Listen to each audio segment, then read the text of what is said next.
että jokainen, joka uskoo häneen, julistaa sen hänen suulla, että Jeesus on kuollut syntien kaikki, jotka uskoo, heillä on iankaikkinen elämä. Silloin uskoo sanoa, että pääsee taivaaseen Kristuksen luo. Siihen minä uskon, se ei ole minun työtä. Se ei ole, että minä olen todella pyhä. Ei minun tekemisissä. Koska minun tekemisissä on jopa minä katson se, mitä mitä Kristus on tehnyt minusta. Silloin minä rakastan häntä koko sydämelläni. Ja haluan olla hänen näköiseksi. Ja olla pyhä niin kuin Jeesus. Halleluja. Halleluja. Minä kiitän teitä jälleen, että te olette kutsunut minua takaisin, jotta voimme olla yhdessä. Viime vuonna, mitä mä sanoin täällä, niin se vahvisti minuakin. Me puhuimme janosta, samarialaisesta, ja uskon, että olette oppinut siitä jotain.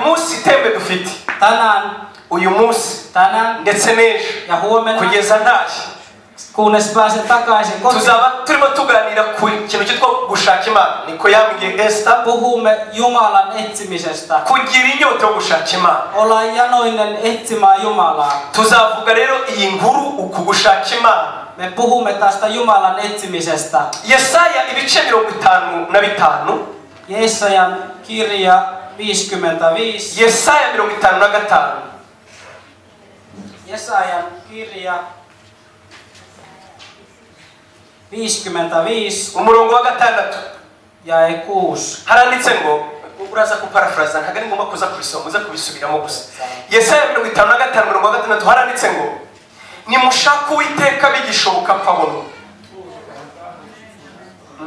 Cyangwa ni wahageze. It's good.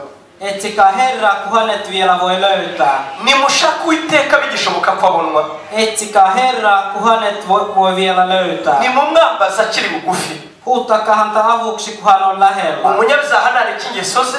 Hylätkö jumalaton tiessä. Ukiranirwa reka ibyo yibwira. Ja väärintekijä juonensa. Agarukira Uwiteka. Kääntyykö takaisin Herran luo. Nawe aramugirira ibambe. Sillä hän armahtaa. Agarukira Imana yacu. Turvautuko Jumalaan. Kuko izamubabarira rwose pe. Sillä hänen anteeksiantonsa on runsas. Yeremia 29.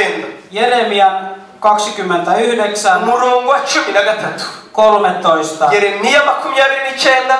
Jeremian kirja 29. Jake 13. Haranditse ngo muzashaka mumbone nimushaka n'umutima wanyu wose. Te etsitte minua ja te löydätte minut koko sydämestänne, te minua etsitte. Hasi akavuga ngo nzabonwa namwe. Ja minä nzabonwa namwe. Te näette minua siinä alhaalla kun jatkaa. Muzashaka mumbone. Te etsitte ja löydätte minut. Nimuramuka mushakanye imitima yanyu. Jos te etsitte koko teidän sydämellä. Nzabonwa namwe. Ja te näette minut. Nanone kandi. Ja vielä. Imigani 18. Sanan lasku ja 8. Imigani 18. Sanan lasku. Umurongo wa 17. 18. Haranditse ngo nkunda bankunda kandi abashakana umwete bose bazaba. Amen. Imana yacu ishimwe cyane. Nakomeza n'ibindi byanditswe. Dawidi yaravuze. David sanoi muri Zaburi ya 22. Psalmi 42. Ngo umutima wanyu kugirira inyota. Minun sydämeni on janoinen sinulle. Ngo imbarakazi yehagira ishaka amazi. Niin kuin hirvi etsi vettä. Ngo niko umutima wanjye wehagizwa no kukwifuza. Samalla tavalla minun sydäni kaipaa sinua. Halua sinua. Abazi icyo bita imbarakazi. Ne jotka tietää mikä on se hirvi. Cyangwa si impongo mu Kirundi. Mu Kirundi bavuze ngo ni impongo. Toisella kielellä. Imbarakazi Hirvi. Iyo yanyotewe. Silloin kun se on janoinen. Yiruka yishaka amazi. Se juoksee etsimään vettä. Kugeza ubwo yabonye n'igihagarara. Kunnes se löytää sen. Iyo amazi abaye kure. Jos se on liian kaukana.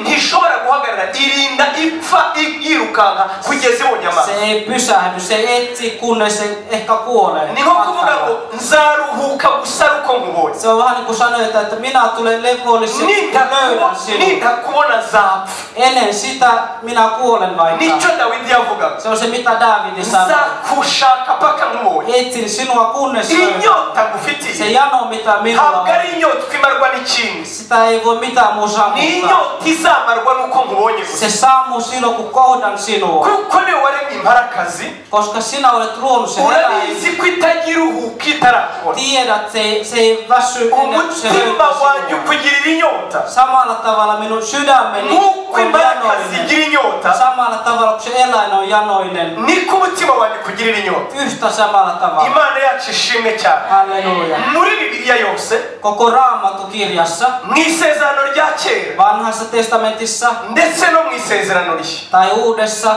Yaba ari ibitabo ubwabyo. Ne kaikki kirjat. Ndetse n'isezerano ubwabyo. Tai sitten se testamentti. Ndasubiramo. Minä toistan. Iyo tuvuze isezerano rya kera. Puhutaan vanhasta testamentista. Abantu bahita bumva ibitabo ubundi. Jotkut luulet, että ne on ne kirjat, mitä siitä löytyy. Bagatekereza ko tuvuze kuva mu itangiriro. He luulet, että se on niin ensimmäiseksi Mooseksen kirjasta. Muri Malaki. Malakin kirjana. Ibyo ni ibitabo bigize isezerano rya kera. Ne on ne kirjat vanhassa testamentissa. Nuko abantu aribo babikoze. Koska ihmiset on, jotka on kirjoittanut ne. Twavuga isezerano rishya. Kun puhutaan uudesta testamentista. Abantu bagatekereza ko tuvuze Matayo kugeza mu Byahishuwe. Luulee, että puhutaan Mateuksesta Johanneksen ilmestyskirjaan.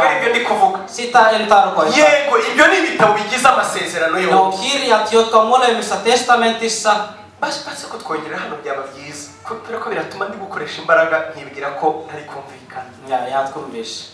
Kandi atabyumva. Imana imuhumurisha. Leo.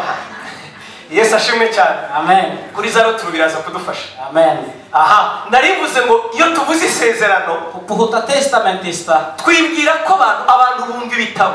Ihmiset ymmärtää, että me puhumme niiden kirjoista. Oya isezerano rishubundi. Uusi testamentti. Nanjye mbavange. Isezerano rishya. Uusi testamentti. Cyangwa se isezerano yego rishyashya. Se on uusi. No uusi testamentti. Ntabwo ari irya kabiri, burya ni irya mbere. Se ei ole toinen, mutta se on itse asiassa ensimmäinen. Kuko isezerano rishyashya. Koska uusi testamentti. Turibona mu itangiriro ibice 3:15. Se löytyy jo ensimmäinen Mooseksen kirjasta. Imana yasezeranyije Adamu na Eva. Mitä Jumala lupasi Aatamille ja Eevalle. Ubwo yamubwiraga ngo mu rubyaro rwawe. Hän sanoi, että sinun lapsista. Niho hazakomoka. Sieltä tulee. Umena umutwe y'inzoka. Se joka tappaa käärmeen. Agakiza kawe. Sinun pelastus. Kazabonekera mu rubyaro. Tule sinun lapsen kautta. Isezerano rishya. Uusi testamentti. Iri mu itangiriro ibice 22. Se löytyy jo ensimmäisen Mooseksen kirjasta 22. Umurongo wa 18. Jae 18. Umurongo wa 18. Jae 18. Yaravuze Imana ya Abrahamu. Jumala sanoi Abrahamille. Iramubwira ngo mu rubyaro rwawe. Sinun lapsista. Ni amahanga yose yo mu isi. Sinun jälkeläisistä. Azaherwa umugisha. Siellä kaikki maailman kansassa. Isezerano rero. Se testamentti. Ntabwo ari ibitabo. Ne ei ole kirja. Ahubwo isezerano ni umuntu. Testamentti on ihminen. Isezerano rishya. Uusi testamentti. Ntabwo rivuga ibintu kanaka. Se ei puhu niinku asioista. N'agakiza Imana yasezeranije se puhuu pelastuksesta, jonka Jumala lupaa maailmalle Jeesuksen Kristuksessa. Ibyo rero ntibyavuzwe mu bitabo gusa uhereye muri Matayo kugera mu Byahishuwe. Siitä ei puhuta Mateuksesta Johanneksen ilmestyskirjaan. Byavuzwe n'abahanuzi. On puhunut profeetoista. Byavuzwe mu mategeko ya Mose. On puhunut Mooseksen laista. Byavuzwe muri Zaburi. Se on puhuttu psalmissa. Hanyuma bisohozwa Yesu Kristo amaze kuza mu isi. Ne kaikki tuli todeksi, kun Jeesus tuli maailmaan. Se on se uusi testamentti. Isezerano rya kera. Vanha testamentti. Ni amategeko ya Mose. Ne on Mooseksen lait. Isezerano Imana yagiranye n'Abisiraheli. Kun Jumalalla oli lupaus israelilaisten kanssa. Ibice 20. Toinen Mooseksen kirja. Iryo niryo ryitwa isezerano rya kera. Vanha testamentti. Muri aya masezerano yombi rero. Näissä molemmissa testamentissa. Vanhasta ndetse n'isezerano rishya. Ja uudesta. Imana ikangurira abantu bayo. Jumala puhuu ihmisille kuyishaka. Etsimään häntä. Kuyishaka. Etsimään Jumalaa. Kandi gatanga isezerano. Ja hän antaa lupauksen. Yuko bayishaka no mwete wose. Mutta ne jotka etsi häntä ahkerasti todellakin löytävät hänet. Imana yacu ishimwe cyane. Amen. Imana yacu ishimwe cyane. Amen. Imana yacu ishimwe cyane. Amen. Iyo tuvuze gushaka Imana Bibiliya ibivuze iki? Kun me puhumme Jumalan etsimisestä, mitä se tarkoittaa Raamatussa? Iyo tuvuze ngo dushaka Imana tuvuze iki? Mitä se tarkoittaa? Bibiliya ivuze ngo Imana izatura muri twe. Raamatussa sanotaan, että Jumala asuu meissä. Imana izatura muri twe. Jumala asuu meissä. Abakiriye Yesu. Ne jotka ottanut Jeesuksen vastaan. Että hän on heidän sydämessä. No, ne sen ndakubira gushaka Imana guti kuri mu mutima. Miksi minä sanon, että etsi Jumala, jos hän on sinun sydämessä? Ariyenda bamaze gushaka. Ehkä ne jotka on jo etsinyt. Nibo bashobora kunyumva kuruta abandi. Ne ehkä tietävät mistä minä puhun. Umuntu w'umugabo n'umugore bara. Mies ja nainen, jotka on täällä kuulevat tai tietävät mistä minä puhun. Nuoret ei ehkä niin. Mutta ne jotka on naimisissa ehkä kuulevat ja uskovat minua enemmän. Mies ja nainen voivat nukkua samassa sängyssä. Ne herää samana päivänä. Ja hän sanoi toisille, että minä kaipaan sinua. Että naiset ovat enemmän nämä tyyppisiä. Miehet ei niinkään. Että se on totta. Me joku päivä käydään tämän. Ja kaikki miehet on ihmeissään. Me emme ymmärrä sitä ollenkaan. Te olette samassa talossa, samassa sangussa, vietämme yhdessä. Ja aamulla, että kuulutaan. Missä sinä olet ollut? Että minä olen tässä. Mitä hän tarkoittaa? Se ei ole, että te olette yhdessä. Teillä ei ole vuorovaikutusta. Sydämellä ei ole vuorovaikutusta. Makaatte samassa sängyssä. Sydämet ei keskustele keskenään. Joskus te heräätte ja laitatte ruokaa, teillä ei ole täällä palvelioita. Mutta joku päivä te haluatte käydä syömässä ulkona. Te jätätte keittiön ja menette syömään muualle, jotta olisitte lähellänne. Se on se, mitä Jumala tarkoittaa. Etsikää minua ahkerasti. Hän tarkoittaa se yhteys. Se yhteinen. Te olette yhtä. Te olette niin lähekkäin. Teidän sydämet on hyvin keskenään. Halleluja. Amen. Halleluja. Halleluja. Ei ole niin jotain, joka satuttaa niin paljon. Kun sinun puoliso on niin surunen, mutta sinulle se ei merkitse mitään. Minä käytän esimerkki naisista. Jotkut on ihan tyhjästä vaan surullinen. Se ei ole niin tärkeää, että sinä aset hänet surulliseksi. Mutta että hän tulee surulliseksi ja et huomaa, tai vihaiseksi ja et huomaa. Onko se ymmärrettävä? Että hän on vihainen, se ei tarkoita mitään. Että sinä satutat häntä. Mutta sinä et huomaa sitä. Silloin kun te olitte lapsia. Muistakaa miten sinua lyötiin vaikka kello 9.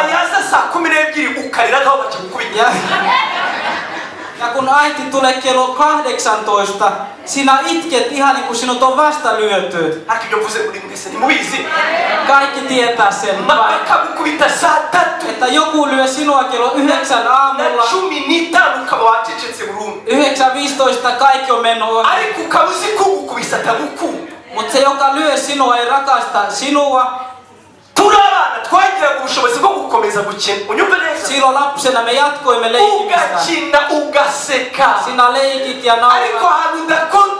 Mutta se sydän mitä se wabitse wa mubabaro urindirije muri se kuita se suru odottaa äitiä joka lohduttaa sinua wabona ageze mu marembo silloin kun hän on tuossa ovella silloin sä rupeat itkemään mitä se tarkoittaa tiedän että hän rakastaa minua hän lohduttaa minua hän välittää minua hän välittää minun surusta vaikka minä olin hiljaa mutta en ollut niin olin edelleen surullinen silloin kun Jumala sanoi että etsitään minua hän haluaa että meillä on vuorovaikutus hänen kanssaan jotta meidän sydämme kommunikoi ja sinä tulet surulliseksi jos Jumala tulee surulliseksi ne kaikki mitä satuttaa Jumala ja Jumala ne mitkä satuttaa sinua satuttaa Jumala myös et sinä olet yhtä Jumalan kanssa ymmärrättekö mitä se tarkoittaa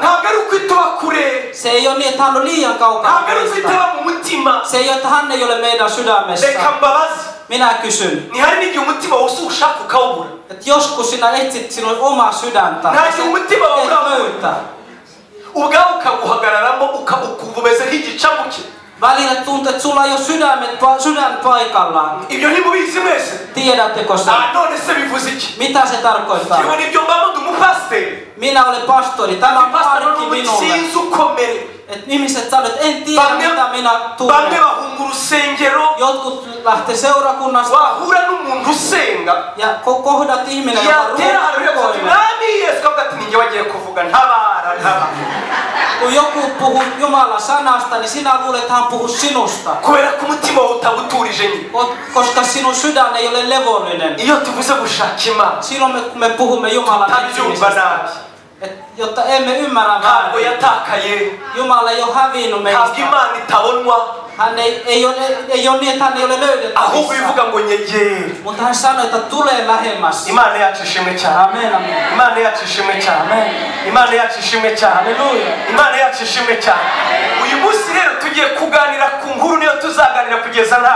me puhumme yhtä tarinaa kunnes huomisen saakka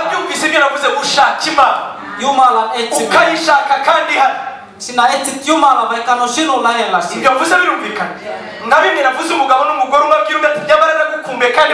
se on se esimerkki puolisoista vaikka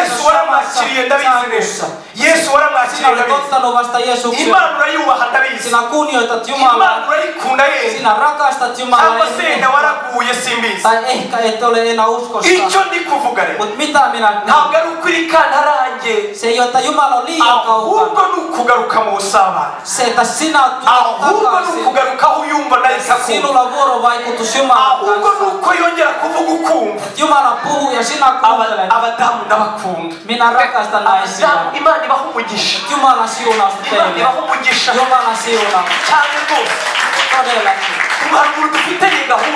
meillä on yksi aika jotta me rukoilemme yhdessä hän sanoi näin hänellä oli jotain ongelmia mutta hänen suurin ongelma että minä olen niin kuiva ja todistuksena minä rukoilen ja en itke minä olen todella kuiva se on yksi rouva että miehet ei puhu niin paljon meillä on aikaa sille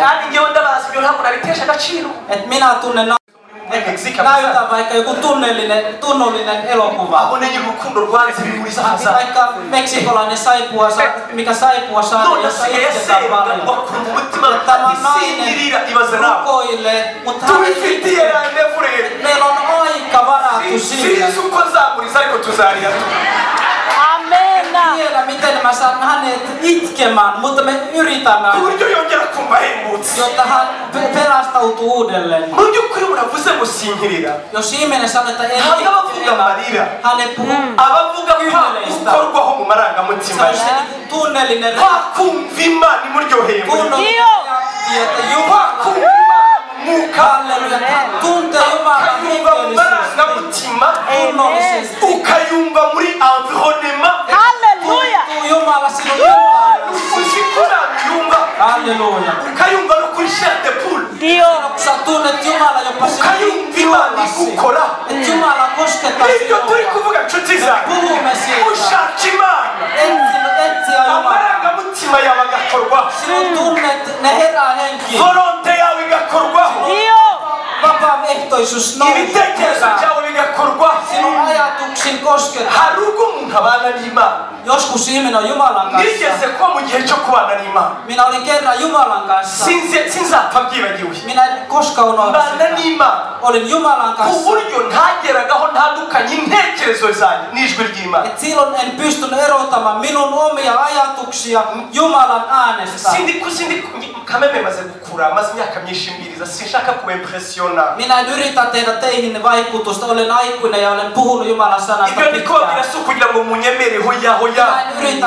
tehdä teihin ndikubabwira ko ari ibihe bya kera nanjye ndabikumbuye se on ahubwo vanhaa aikaa ja minä kaipaan niitä vanhoja nageze aikoja ahantu olin siinä pisteessä ntabasha gutandukanya intekerezo zanjye en pystynyt erottamaan omia ajatuksia n'ijwi ry'Imana Jumalan äänestä kugeza ibyo natekerezaga byabaga ari ibitekerezo by'Imana ja ne mitä ajattelin oli itse asiassa Jumalan ajatuksia noneho ngira ubwoba ja minä pelkäsin ndashimira Apotre Gitwaza minä kiitän todella paljon profeetta rimwe ariyigisha Gitwaza rimwe ariyigisha hän saarnasi eräs ilta amaze kwigisha asobanura iyi fenomene ja hän selitti tämä avuga fenomeni iyo level spirituel hän puhui tästä hengellisestä tasosta yuko umuntu ajya agera ahantu ibitekerezo bigahona n'ibitekerezo silloin kun by'Imana ihmisen ajatukset on yhtä Jumalan ajatuksen ndaruhuka mu kanssa mutima ndavuga burya sinavangiwe ahubwo ngeze ja ku wundi silloin we tiesin että naho turi kuvuga rero siitä me puhumme Imana yacu ishimwe halleluja Imana yacu ishimwe halleluja muri iyi minsi ibiri näinä kahtena ndetse päivänä n'uwa gatatu turi Helsinki kolmantena päivänä ndifuza Helsingissä kugusigamo inyota minä haluan jättää yo sinua kongera gushaka Imana etsiä yo Jumalaa kongera kwegera Imana tulla Jumalan lähemmäksi amarangamutima yawe sinun tunnet umwuka wawe sinun pyhä henki tai sinun henki your heart sinun sielu your soul sielu ja sinun and sydämesi your body ja sinun kehosi ubwenge bwawe sinun äly amarangamutima yawe emotionaalisen umubiri wawe sinun keho inzozi zawe sinun unet environnement yawe sinun ympäristö mvuge ngo ibikuzengurutse kaikki jotka sinun ympärillä atmosferi yawe sinun ujye ilmapiiri ugenda wumva presence y'Imana sinä Jumalan läsnäoloa Mutta minä nukun hyvässä hotellissa, mukangaburira neza syön hyvin. indege naje kwagusa Lentokone oli ihan hyvä, oli ibyo nopea. namwe murabizi neza ntabwo ari ubusa baba batanze Et se ei amafaranga ole mitään, se vaatii jotain tekemistä. mureke twongere dushimire Imana ibahumurije ntabwo nabyibagiwe ndiha agaciro Imana ibahumurije Minä arvostan sitä todella paljon. kugira ngo abantu b'Imana bumve ijambo ryayo Jotta Jumalan lapset kuulevat Jumalan sanaa. namwe mwakoze kuza Ja kiitos kaikille, että yewe olette ndabyizera täällä. ko utazataha buryo Minä uskon, että sinä et lähde tyhjiin käsiin. icya kabiri Toinen, mwarantangaje te yllätitte minua. si henshi ngiye Ei ole niin monta paikkaa, jos olen mu käynyt bihugu turimo hano namwe näissä Euroopan maissa. bakubwira ngo uzatubwire ijambo ry'Imana mu buryo bukwiye Jossa sinulle sanotaan, että puhu Jumalan sanasta sillä tavalla, kun se pitää puhua. ni Kigali ntarabimbwira Esther yarambwiye ngo uzatubwirize nibura amasaha abiri nawe nimwibaze Esteri pyysi olla täällä 2 tuntia puhumassa Jumalan sanasta. bamwe bose bavuga ati yo ndatashe niba ari ibyo ngibyo rindira bose gutaha Jotkut kokee, että se on liian pitkä, mutta odottakaa hieman, maltakaa. nanjye ndabasezeranya ko amasaha ntayakwize Minä en puhu edes 2 tuntia, minä lupaan sen. kubera ko yari amasaha abiri yanjye no gusobanura abiri 2 tuntia, että hän puhuu jo 2 tuntia, minä puhukaan, niin se on liian pitkä. oya turakoresha igihe gito Me puhumme lyhyesti, ariko Imana ibaho umugisha mutta Jumalan turashima siunus. mu mutima wo gukunda ijambo ry'Imana Kiitän, että teillä on se sydän, joka rakastaa Jumalan sanaa, tubumbure joka rero kaipaa. tubumbure bibiliya zacu rero Luetaan Raamatusta. nari nkibasuhuza Ne oli tervehdykset muuten. babwira gushaka Imana icyo ari Ja minä kerroin vain lyhyesti, mitä Jumalan etsiminen nituvuga on. dutyo mukabyumve nabi Että älä väärin ymmärtää tätä. abakumburana n'abakundana Ne, jotka kaipaa toisia, on ne, jotka rakastavat toisia. abakumburana n'abakundana Sinä kaipaat se, jota sinä rakastat. abakumburana nyabura n'abafitanye isano Ne, joilla on yhteys. murabizi urukundo rw'abashara ukuntu ruryoha te tiedätte, miten vasta rakastuneet ovat tosi rakastuneina. Jotkut toivoo jopa, että olisi vain siinä vasta rakastuneena, koska se on ihan jotain muuta. Voi pojat. Sä niin monta sydäntä. Kello 7 aamulla ja tervehditti, että miten sinun yö meni. Aamulla 8, että ootko syönyt. 10, ootko saanut lounasta. 12, eikö sulla nälkä? Että onko kaikki hyvin? Kello 6 asti 6 viestiä. Sitten kun te olette naimisissa, niin kello 5 iltapäivällä et ole lähettänyt vieläkään mitään. Te ymmärrätte mitä mä tarkoitan. Jos me rakastamme Jumalaa, meidän tulee etsiä häntä meidän koko sydämellä.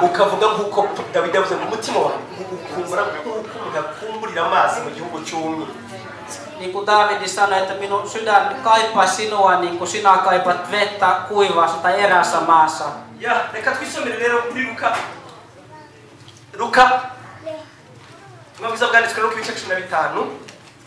Murongo wa 11. Ubutumwa bwiza bwanditswe na Luka 15. Evankeliumi Luukan mukaan 15.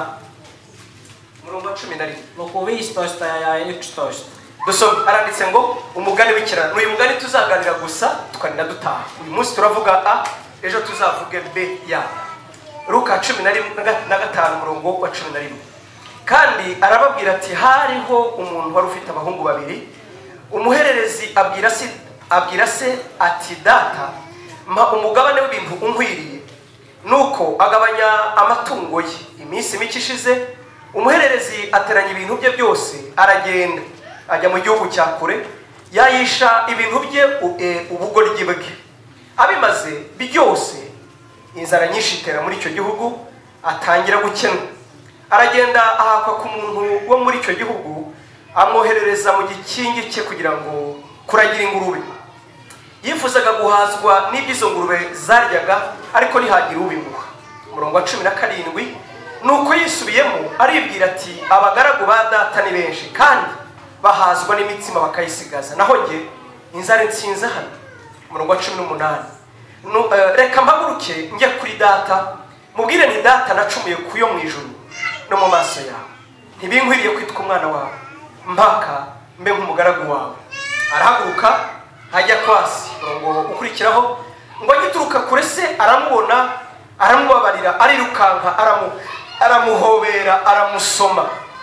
Uwo mwanya aramubwira ati data nacumuye kuyo mu ijuru mu maso yawe ntibinkwiriye kwitwa umwana wawe.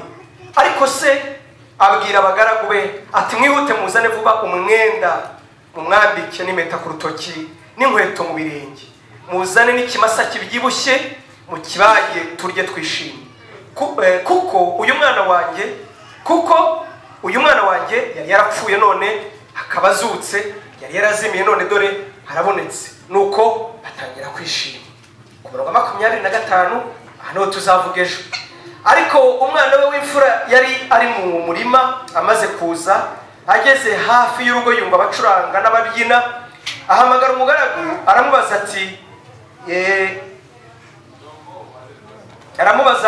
amubaza ibizabaye ibyari byo. Murongo wa 27 aramubwira ati murumuna wawe yaje none so yamubagiye ikimasa kibyibushye kuko ubonye ari muzima. Undi ararakara yanga kwinjira nuko sarasohoka aramwinginga maze asubiza se ati maze imyaka myinshi gukorera ntabwo nanze itegeko ryawe ariko hari ubwo wigeze umuhanaga isekurume ngo nishimane n'inshuti zanjye. Maze uyu mwana wawe yaza wamaze ibyawe bisambanisha akaba ari we ubagira ikimasa kibyibushye. Nawe aramubwira ati mwana wanjye turabana iteka kandi ibyanjye byose ni ibyawe. Ariko kwishima no kunezerwa biradukwiriye rwose kuko murumuna wawe uyu yari yarapfuye none arazutse, yari yarazimiye none dore arabonetse. Amen. Amen. Yesu ashimwe cyane. Tugiye kuganira nkuko twabivuze ntituzibagirwa icyo turimo. Me unohda missä me olemme. Tuba turaganira ku gushaka Imana. Me puhumme Jumalan etsimisestä. Gushaka mu maso hayo. Etsiä Jumalan kasvot. Gushaka presence yayo. Etsiä Jumalan läsnäolo. Gushaka ubwiza bw'Imana. Jumalan hyvyyttä. Kumva twegereye hiri. Olla lähellä Jumalaa. Imana yacu ishimwe cyane. Kiitos meidän Uyu mugani w'umwana w'ikirara. Tästä tuhlaajapojan tarinasta. Niwe Imana yashize ku mutima wanjye ngo tuyobore muri iki kintu. Se mitä Jumala on laittanut minun sydämelle. Tuzaganira abana babiri. Me puhumme näistä kahdesta pojasta. Bombi uburyo Bibiliya yavuze umwe.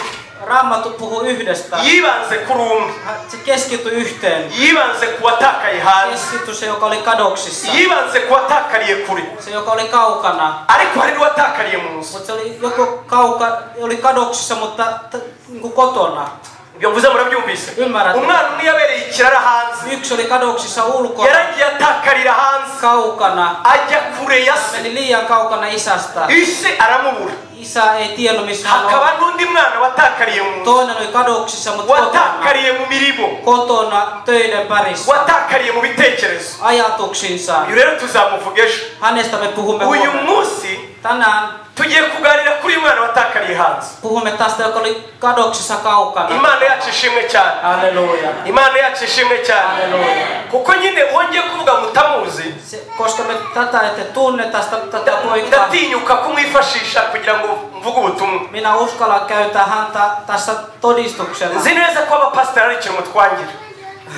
Mä tiedän, että ette tykkää pastorista yhdestä Hari ikintu mutwangira. asiasta, yhden asian Kuko inkuru takia. mutubwira tuzivuga. Koska ne mitä te sanotte meille, me puhumme yleisön edessä. Y'amahirwe ntabwo tuvuga amazina yayo. Onneksi me emme puhu teidän nimet. None se ko umuntu wese akuru ibyo ibimufasha inyigisho mu byo ahura nabyo twese twabikura hihandi. Että me saamme siitä teidän todistuksesta, saamme sit jotain puhua muille. Ngo cyake ngo waramvuze. Yksi sanoi, että sinä puhut minusta silloin. Ndabanise ninde wakumenye mu by'ukuri ko twari ntavuze izina ryawe kuki uzi ko ari navuze. Mistä sinä tiesit? Se oli esimerkki. Kuka ei tunne sinua. En maininnut sinun nimeäsi. Imana yacu ishimwe cyane. Amen. Hari umuntu twahuriye hano.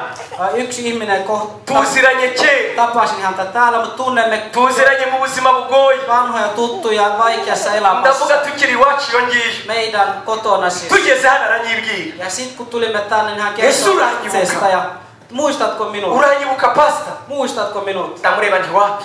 Sanoin, että en. Ntabwo nyibuka naje ku rusengero. Muistatko, kun tulin seurakuntaan? Ndavuga nti nukuri kw'Imana. Ei valitettavasti. Ni njyewe waje cyagiye byagenze gutya. Minä tulin silloin, kun oli tämä ja tämä. Wagize gutya uradufasha. Ja sä teit näin ja autoit meitä. Ndavuga nti Imana ishimwe ubwo nta mwenda nakuririye. Imana ishimwe. Sanoit, että kiitos Jumala, että en ole sinulle velkaa. Ubwo byagenze neza Imana ishimwe. Jos kaikki meni hyvin, niin kiitos Jumala. Naje hano burya. Että minäkin tulin. Yaje gukunda burya. Onnistui. Ariko murebye. Kun katsoin häntä. Katsoin häntä. Yarasanga no kundeba gusa. Hän oli tullut katsomaan Ibyo gusenga ntibimubaho. Ei niinkään rukoilemaan. Ibyo gusenga ntibimubaho. Ei rukoilemaan. Icyo gihe yatakambiraga Imana. Silloin ennen hän rukoili Jumalaa kovasti. Ibyo gusenga ntibimubaho. Tänään ei. Yesu yaciye umugani. Jeesus kertoi tämän tarinan. Twereke uburyo twebwe. Että hän näyttää meille. Uburyo tujya kure y'Imana. Miten me menemme kaukana Jumalalta. Tubitewe n'ibintu bibiri. Kahdesta syystä. Ndaza kuvuga uburyo bumwe negative. Yksi negatiivinen tapa. N'ubundi buryo buri positive. Toinen positiivinen tapa. Hari ubwo twegera Imana. Joskus me lähennymme Jumalaa. Unyumve neza. Joo. Biraza kutubera urugero unyumve neza. Se tulee olemaan esimerkki. Uburyo umuntu ajya yegera Imana. Miten ihminen lähestyy Jumalaa. Ukayegera ariko mu by'ukuri ugiye kwigirira nabi. Mutta sinä tulet satuttamaan itseäsi. Kubera umutima ujyanye. Minkälainen sydän sinä viit. Kubera impamvu ikujyanyeyo. Mistä syystä sinä lähestyt Jumalaa. Ukayegera uyinginga cyane ndetse. Et sinä lähestyt ja rukoilet. Uitakambira ugire icyo ikora. Pyydät ja itket ja sanot tee jotain. Yakigukorera. Ja kun Jumala tekee sen. Ukabugize ibyago bihambaye. Ja sit sä kohdat vaikeuksia. Hari n'ubundi buryo umuntu yegera Imana. Toinen tapa. Bikamubera kuzuka. Hän lähestyy Jumalaa ja se bikamubera kongera kubaho. Hänet henkiin. Bikamubera ibihe atazibagirwa. Ne tulee aikoja, jotka hän ei ikinä unohda. Reka mbivuge bigasa no kongera kubaho bundi bushya. Se on niin kuin heräsi henken toisen kerran. Usubize amen. Amen. Usubize amen. Uyu mwana w'ikirara. Tästä tuhlajapojasta. Nongere subire uyu mugani. Tämä tarina. Yesu yawuciye. Jeesus kertoi muri kontekste y'Abisiraheli. Se oli israelilaisten kontekstissa. Abo yabwiraga icyo gihe. Ne joille hän puhui silloin. Bari bazi neza ibizavuga. Tiesivät mistä hän puhui. Aravuga ngo hari umugabo umwe. Että oli eräs mies. Yari umuvyeyi. Hän oli vanhempi. Afite abana babiri. Hänellä oli 2 lasta. Umukuru n'umuto. Vanhempi ja nuorempi. Umuto ageze mu myaka y'ubusore. Se nuorempi oli teini-iässä. Imyaka nk'iyanyu bavandimwe. Sama ikä kuin te nuoret. Abajene muri aha ngaha. Buriya baranakaya karatangira kuzanya aratuza. Nyt ne on vihaisia. Nyt pastori puhuu meistä. Ndavuga abantu bakiri bato. Minä puhun nuorista ihmisistä. Utaza kundakarira. Ei tarvitse vihata minua. Abantu bagifite imyaka mike. Ne joilla on vielä ikää jo niin paljon. Ubundi bariya kirazira kubavuga. Heistä ei kannata puhua. Minä tiedän sen. Bariya baba bakomeye. Ne on kovia jätkiä. Baba bakuze. Ne on aikuisia. Ne mumbabarira. Olen pahoillani. Yhden esimerkin. Tämä vain. Bari bageze mu myaka y'ubusore. Sama ikä kuin teillä. Ubundi umukobwa w'imyaka 16. Tyttö, jolla on 16 vuotta. Kirazira kumwita umwana. Ei kannata sanoa lapseksi. Kuko we aba yarakuze nimwe muba mutabizi gusa. Hänestä on tullut aikuinen. Se on vain sinä, joka ei tiedä sitä. 16 yimubwiye yongera hundu. Jos sä sanot 16, niin hän lisäsi siihen 1.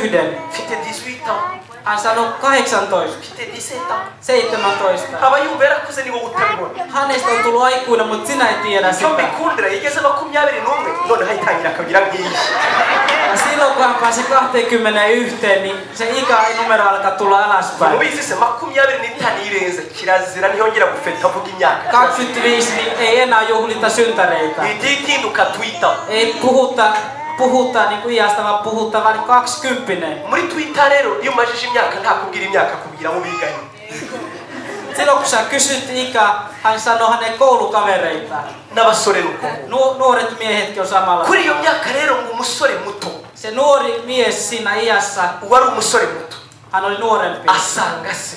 Hän meni isänsä luo. Unyumve neza. Kuuntele minua. Ajya gushaka presence ya se. Hän meni isänsä läsnä. Ajya mu maso ya se. Hän meni isänsä kasvojen eteen. Agusaba audience yen. Ja hän pyysi, että hän kuuntelee. Papa ndashaka ko tuvugana. Hän sanoi, että isä, haluan jutella sinun kanssa. Jewe ndagushaka. Minä haluan puhua sinulle. Papa teso urashakira iki? Mitä sä haluat? Ndashaka kumakanya kakubwira. Suo minulle pieni hetki. Ye ndashaka tuganira. Haluan jutella. Ahari umwana ntiyishimaga. Ehkä se lapsi ei ollut iloinen. Yamureba akabona nta kinezerwa. Ja hän katsoi silminsä, hän ei ollut iloinen. Yamubona agahorana mahane.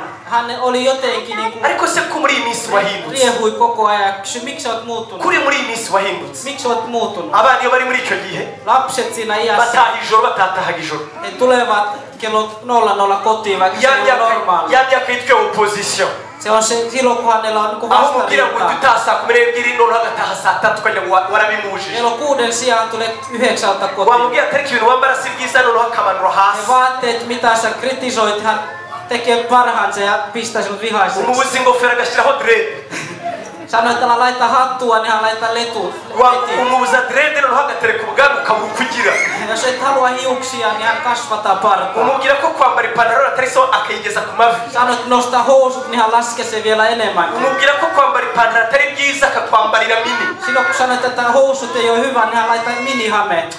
Mbega ni imyaka ya opposition. Ne on vasta rinnan iät. Uwo mwana atangira opposition rero. Silloin hän alkaa taistella vastaan. Waragenda rero sabwa ati niki wabandi. Isä kysyy, että mitä sinulle nyamara ngenda gushaka. Mutta minä haluan sinut. Ndashaka kumpa audience.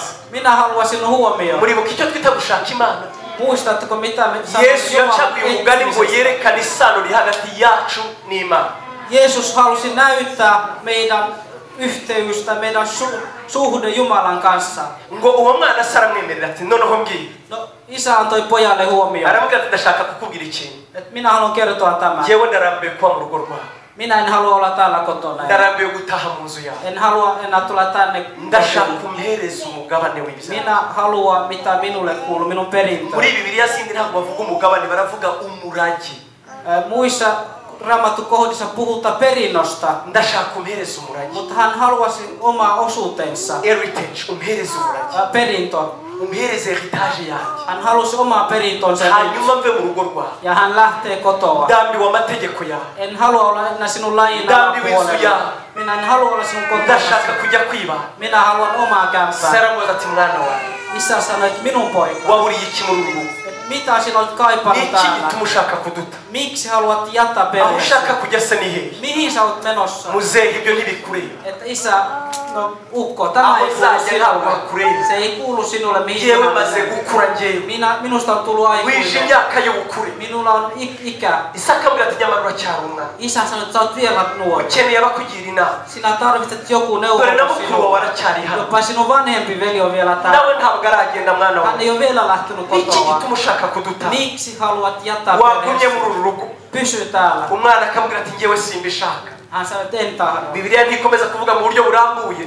Raamattu ei selitä pidemmälle. Nibaza ko papa we yabanje kubyara. Mutta minä luulen, että hänen isä ei suostunut ensin. Namwe nibaza uyu mwana bagoranye. Kuvitelkaa tämä lapsi. Akabyuka akamenagura ibintu. Hän rikkoo tavaroita. Akaza akabakinguza nijoro ngo bateshe umutwe. Hän tulee kotiin myöhään illalla ja kugeza igihe se yarushe. Kunnes hänen isänsä väsyi kugeza igihe se yarushe. Väsyi siihen. Hanyuma se afata umwanzuro. Ja hänen isä päätti. Azana umutungo we. Hän otti hänen omaisuutta. Azana amafaranga yari afite kuri banki. Hän sanoi kaikki rahat pankista. Niba se yari afite amazu arayazana. Jos hänellä oli talot, niin hän... Niba yari afite inka arabizana. Hän laski kaikki omaisuutta. Ngo afata ibintu byose yari afite. Kaikki mitä hänellä oli. Abigabanyamo kabiri. Hän jakoi kahteen. Aramubwira ati mwana wanjye uyu ni umurage wawe. Tämä on sinun perintösi. Hanyuma ibi ngibi ni ibizamukuru wawe. Tämä on sinun vanhemmalle veljelle. Nanjye nibizandunga nabyo.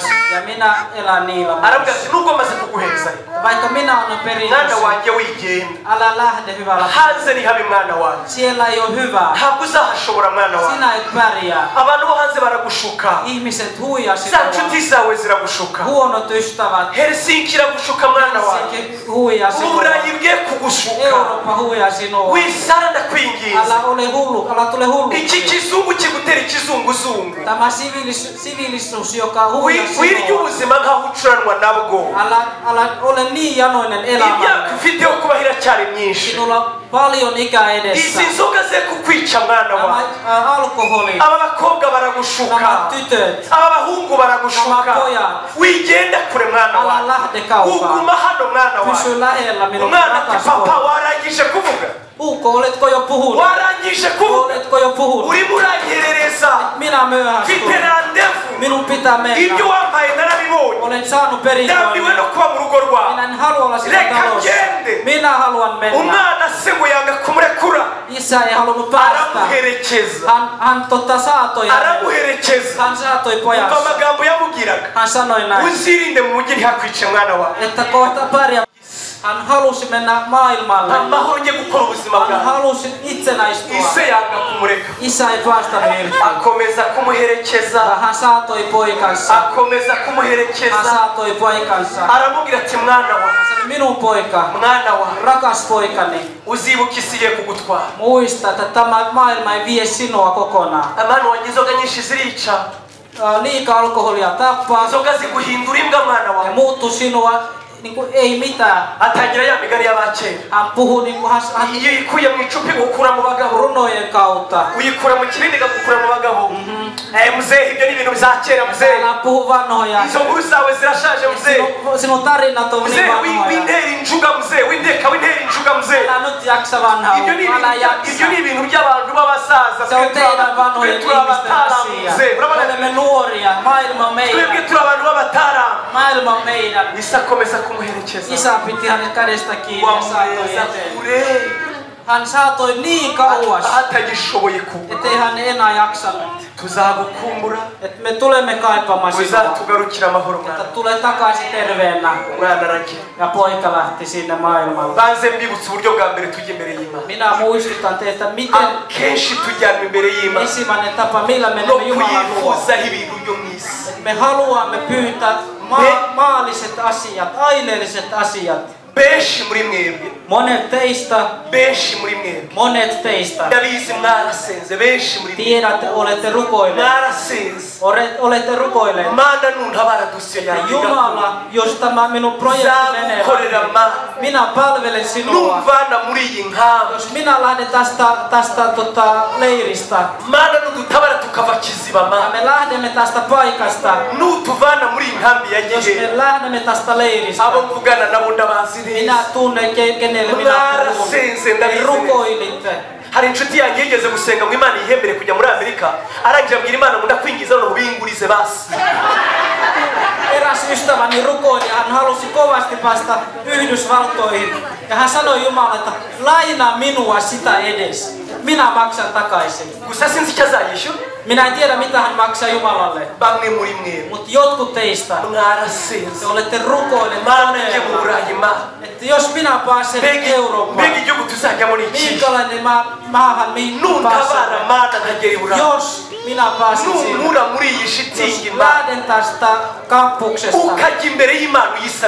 sinä menit Jumalan eteen ja rukoilit, että muista minua. Minä olen tehnyt mitä pahoin. Minä olin Keniassa. Siellä oli pakolaisleiri.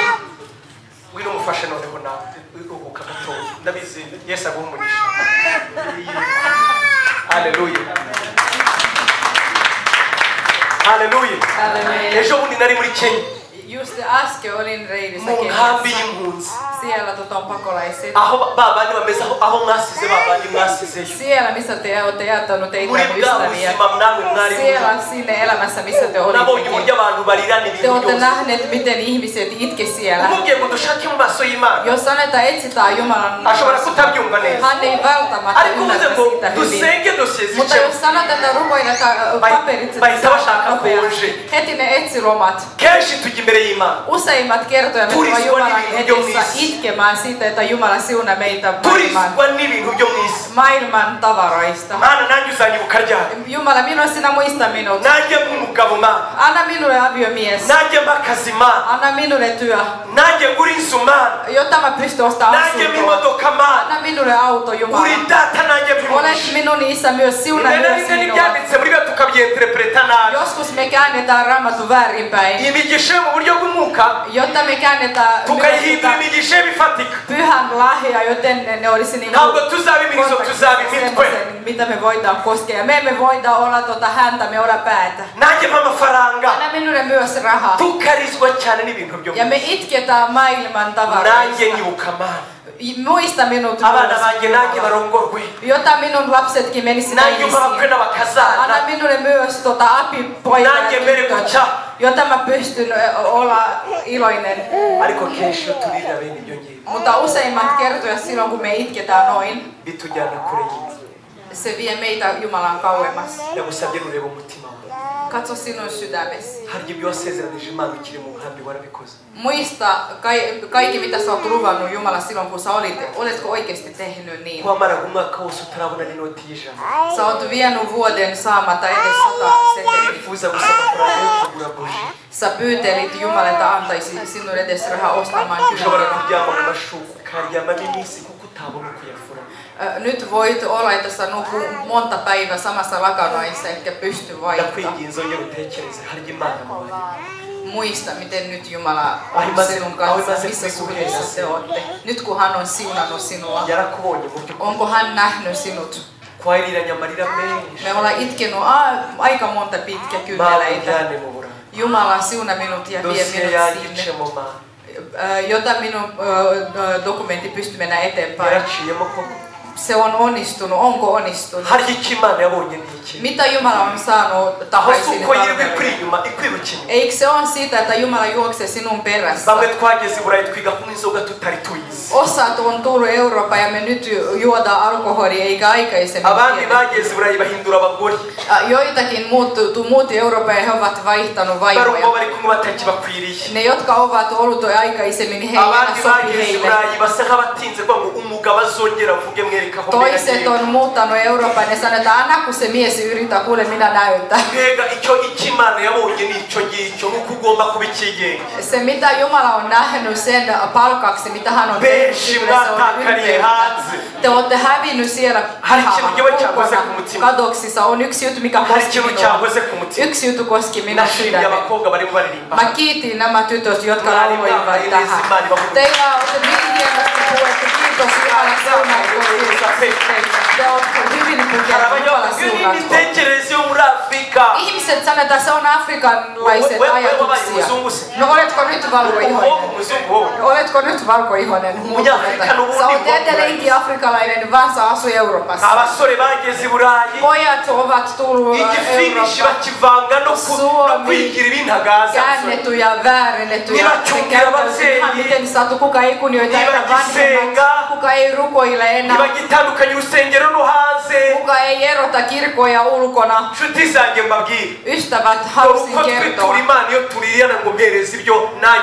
Silloin kun me itketään Jumalalle, että anna meille mitä minäkin haluan. Useimmat Jumala antaa meille mitä me pyydetään. Ja me itketään sitten sen jälkeen monta pitkäkyyneleitä. Me käännetään Jumalalle selkä ja hän juoksee meidän perässä. Ja hän sanoo, että muista se alkoholi vielä ne naiset, jotka sä kääntyi heidän puolesta, he vaan tapasivat. Se nuoruus vaan huijaa sinua, se ei ole ikuisuus. Älä luule, että se tulee olemaan näin. Jumala sanoo, että minä olen antanut sinulle kaikki. Käännä sinun sydämestä takaisin minun päin. Arvatkaa, miten se on mennyt. Poika meni. Ja hän nautti maailmaa. Raha. Raha.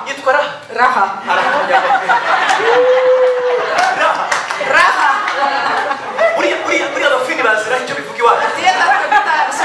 Tiedätkö mitä raha tarkoittaa meidän kielessä? Raha. Se sillä on hyvä nimi. Raha. Raha se on tosi paha. Raha se on niinku öljy. On yksi opettaja, joka opetti meitä. Hän on oikeasti kristillinen uskova. Me joskus menimme yhdessä saarnaamaan. Hän on kustannut meihin. Silloin 90-luvulla. Hän on kustannut kustannuksia. Meillä oli aina jotakin rasvaa. Sinulla sä käytä myös jotakin rasvaa tai ihovoide. Minä en käytä. Miksi? Miksi? Minä syö ja se tulee ihosta kautta ulos. Hän sanoo, että ihmiset, jotka käyttää ulkoa rasvaa ihomiseen, se on köyhiä, mutta kun sä syöt, se tulee myös ulkon puolella näkymään. Se raha on yhtä sama kuin rasva. Raha on yhtä kuin rasva. Kun sinulla on nuori ihminen, älä kysy miten tyttö tiedät, että sulla on taskussa. Mieti vaan, että sulla on raha, se näkyy kellossa, aurinkorassi, siitä itsevarmuus nousee. Tiedätkö se henkilö, jolla on raha, hän yrittää puhua englantia, vaikka hän edes osaa sitä. Se henkilö, jolla ei eniten rahaa, hän luulee, että hän on johtaja ja hän luulee, että te kaikki te tiedät. Hänen ajatus pitää tulla kuuluun. Hei, hyvä ystävä nuori mies, jos sulla on rahaa. Jos sulla on rahaa, olet kyllä vaikeuksissa. On muita ihmisiä, jotka ovat sinun ympärillä, jotka tietävät ihan täsmälleen. He tulee sanomaan sinulle todella hieno sana. Ne johtaa sinua, missä on hieno ilokerho. Ja he tulee antamaan semmoinen neuvo, missä rahaa nautitaan. Ne kertoo sinulle, miten rahaa antaa sinulle nauttia. Jos olet täällä naisena, jos naisen on saanut rahaa, yksi asia mikä on vaikea, se on tottelemaan miehen. Silloin kun vaimolla on rahaa, silloin kun naisella on rahaa, silloin kun hän pystyy ostamaan mitä hän haluaa, silloin sinä tulet tietämään, että hän on oikea vaimo. Tyttö, jolla on rahaa, hän pystyy ostamaan itsellesi kaikki. Hän pystyy vie itse lomailemaan. Minä menen Pariisiin tänä vuonna. vuonna. Wakubwira uko abatekereza. Tiedätkö mitä hänen ajatuksensa? Yibwira ko ibintu byose ari ibye. Hän luulee, hänen maailma on hänen. Nshuti zanjye raha zaratumaze raha. Rakas ystävät, raha on tapannut meitä. Raha zaratumaze raha. Raha on tapannut meitä nautinton kautta. Nagiye muri Denmark. Mä oon käynyt Tanskassa. Bambwira umugore. He kertoivat yksinäinen. Ngo bamenyesheje yuko iyo atandukanye n'umugabo. He kertoivat, että jos hän ero miehen kanssa, Ngo yuko leta imufasha. että valtio tulee tukemaan Uwo hänet. mwanya hitamagara ati umugabo wanjye ndamurambiwe. Hän soitti heti saman tien, hei minä olen kyllästynyt tätä miestä kyllä. Bisa ndeba nabi. Hän on katsonut minua rumasti. Abina hanabu ndabakunda nyine. No, mitä rakasta teitä myös te, jotka osaatte.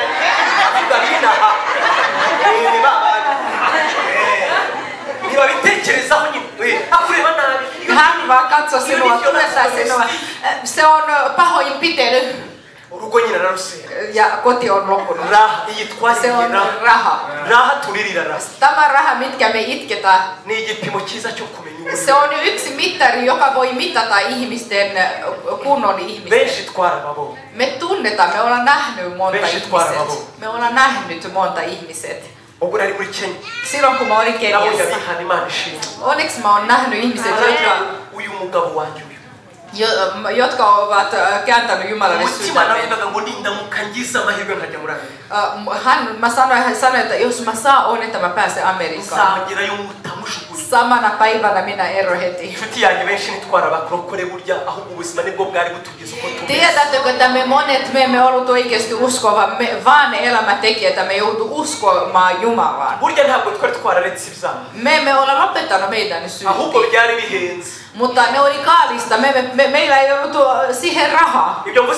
Onko nyt asia selvä? Siis synnit oli niin kaalista. Millä rahalla sä olisit voinut ostaa olutta?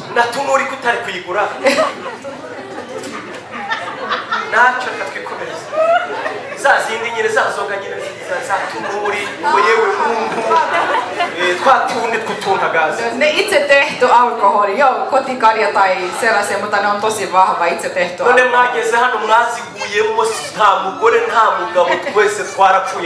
Nyt kun te olette saapunut, tässä raha on, kyllä ei ole mies eikä naista, että kaikki uivat sinne. Joku kysyy, että mikä on halvin Euroopassa, mikä pystyy ostamaan, niin mä sanon, että olut, alkoholi. Ettekö te tiedä? Raha.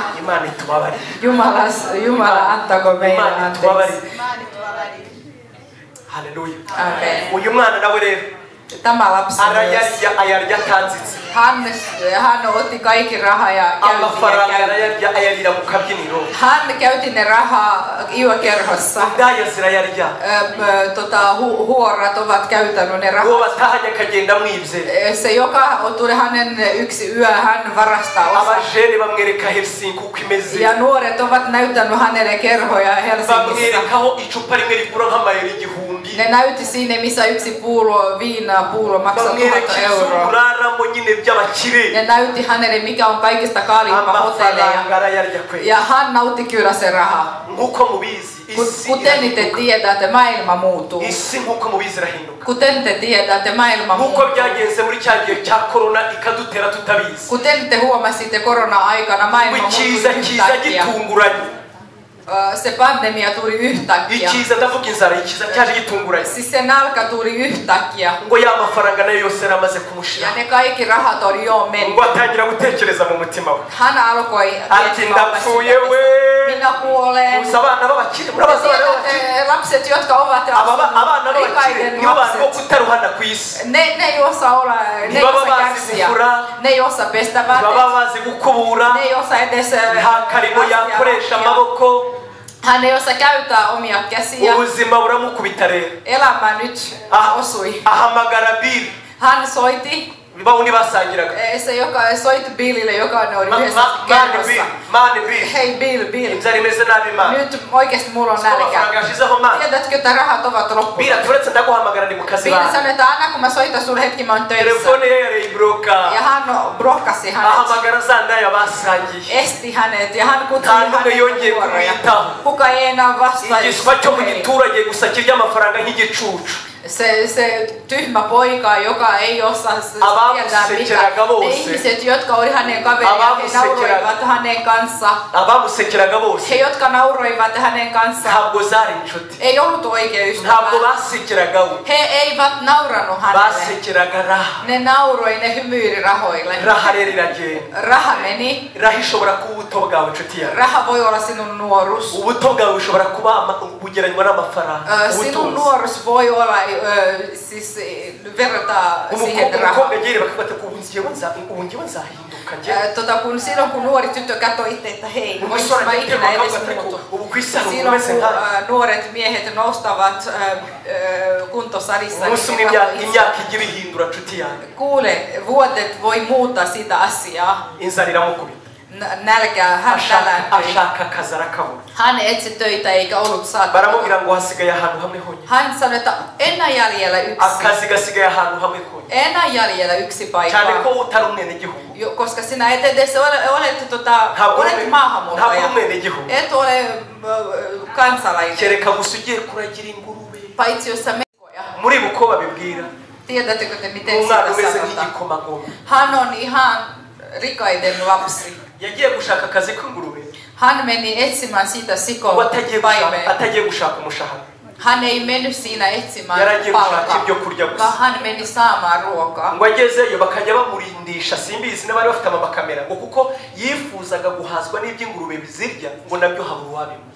Silloin kun hän saapui sinne, hän toivoi, että hän edes saisi niinku siitä sikojen ruokaa, mutta hän ei edes siitäkään saanut. Mietittekö te hänen syödäntä? Varmasti hän syötti silloin, kun hän istui siinä, ne sikat söi. Ja sitten kun ne lopetti, hän vei ruoat pois. Ja hän toivoi, että hän voisi kyllä saada se sikoja. Yhtenä päivänä sitten. Hän sanoi, että minun isä ruoka. Siellä he syövät ja kylästyvät. Siellä ei ole yhtä nälkää. Siellä on rakkaus. Siellä oli todella hyvä. Ja hänen sydämi kertoi. Ja hän muisti sitten, mitä hän on tehnyt. Millä tavalla minä uskon edes tulla kohtamaan hänet. Oletteko te ikinä ollut siinä suhteessa? Silloin kun mä olin teini-ikäinen, mä muistan silloin kun mä tulin myöhään kotiin.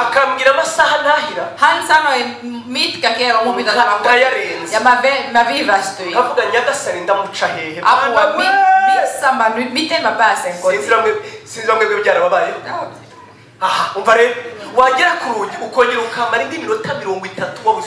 Silloin kun sä tuut ovella, sä seisot siihen puoli tunti, kun sä mietit apua, miten mä pääsen sisälle. Sitten kun sä yrität vähän kopputa sitä ovi, jarrukavat. Tanssi vähän, kun mä etsin voimaa, miten. Sitten kun sä yrität. Ei, kukaan ei kuulunut. Silloin kun sä koputat siihen ovi 30 minuuttia on mennyt. Silloin kun ihmiset ovat nukkumassa, kaikki kuuluu, kuorsaus ja aivastus, kaikki. Sitten kun jostakin tulee voima, niin sitten äiti sanoo, että kuka siellä, koska hän ei nukkuu, se on minä. Ei, sä tulet takaisin kotiin. Taas yön. Anteeksi äiti, anteeksi. Tämä samalla tavalla. Silloin kun hän muistetaan, hänen kotiin syödään ja kylästytään. Suolisto on kuorsamassa siellä. Se ei ollut vain pelkästään nälkä. Se oli se nälkä, että vatsassa sydämessä. Se sattui vatsassa, sydämessä ja päässä. Vatsa sattui, koska hänellä on nälkä. Sydän särkyy, koska hänen ystävä petivät. ystävät aiheutti, että hän joutui siitä, että hän ei totellut vanhemmat. Siitä, että hän kaatui ikinen teos. Sen, että hän on tuhrannut kaikki omaisuutensa. Ja se sattui hänen aivonsa. Hän kaatui joka ikinen sen, että hän on miten minä ilmestyn minun isän edessä. Mä oon henkisesti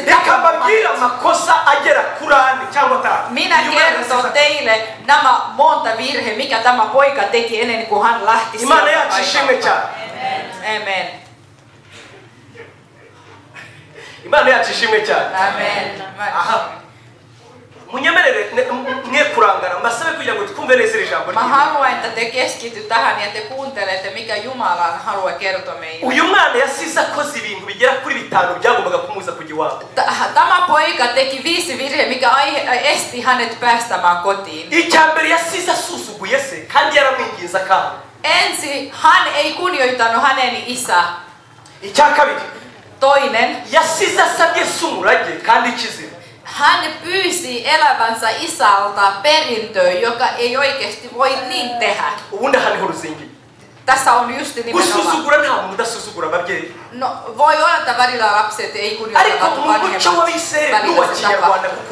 Mutta mä tiedän, että israelaiset kulttuuri ja ruandalaiset, koska mä tiedän.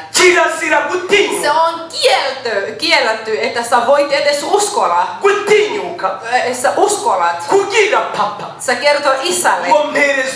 Anna minun perintö. Niin kauan kuin hän ei ole elossa. Raamattu sanoo. Perintö. Hän peri sitä silloin, kun sen omistaja ei enää ole elossa. Vaikka vanhemmat voi sen tehdä jo etukäteen. Sä uskolla vasta sanoa, että anna sen minulle. Mutta koska hänellä oli kova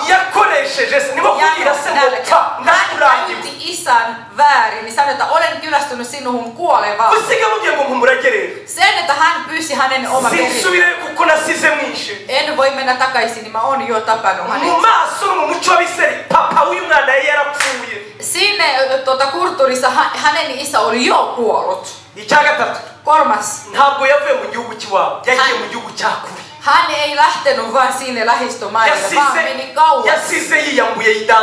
Hän riisui hänen koko identiteetin. Hän otti kaikki kunniaa. Ja hän meni liian kauas. Hän otti kaikki mitä hän oli, koko identiteetti.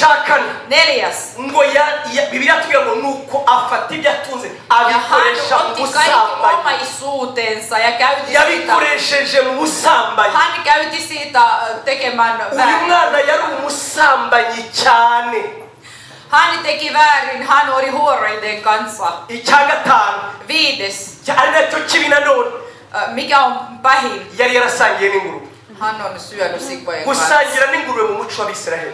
Syödä sikojen kanssa israelaisen kulttuurissa. Anna edes mietitä hän se oli jopa kielletty kasvata niitä sikoja. Israelilaiset se oli kielletty.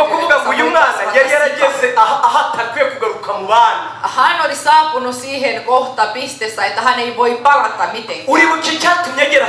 Muistatko miksi hän tuli tähän pisteeseen? Se on se millä tavalla hän meni hänen isän luona ensisijaisesti. Millä tavalla hän meni sinne isänsä luona? Isä odotti, että hän voi tehdä jotakin mikä iloitsee.